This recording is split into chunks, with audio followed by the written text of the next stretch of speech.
আপনারা ঘটা করে পহেলা বৈশাখ পালন করবেন এবং পান্তা ইলিশ খাবেন, আর সুন্দর মনে ঢোল ডাগর পিটিয়ে এসো হে বৈশাখ এসো এসো গান ডেকে বৈশাখের নিমন্ত্রণ জানাবেন। আর আল্লাহ পাক খুশি হয়ে ঝড় বৃষ্টি তুফান দিলে তখন আল্লাহর উপর বেজার হবেন, তাই না? এগুলো হাতের কামাই হলো আমাদের মুসলমানদের। এই জন্যই তো আল্লাহ এত গজব নাজিল করে আমাদের উপরে। শুধু পহেলা বৈশাখ নয়, শুধু 31st নাইট নয়, প্রতিটা দিন আল্লাহর একটা ইবাদতের দিন।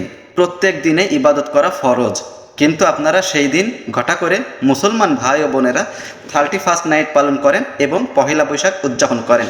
এইগুলো যখন আপনারা আনন্দ উল্লাস করেন তখন তো কোনো সমস্যা হয় না। এই বৈশাখ মাসে যখন ওই গান গেয়ে বৈশাখকে নিমন্ত্রণ করেন তখন আল্লাহ পাক যদি ঝড় বৃষ্টি এবং তুফান দেয় তখন আল্লাহর উপর বেজার হন, তাই না? এইগুলো হলো আপনাদের এবং আমাদের হাতের কামাই। আমরা যেটা চেয়েছি সেটাই আল্লাহ দিচ্ছে, তাতে এত অসুবিধা কি?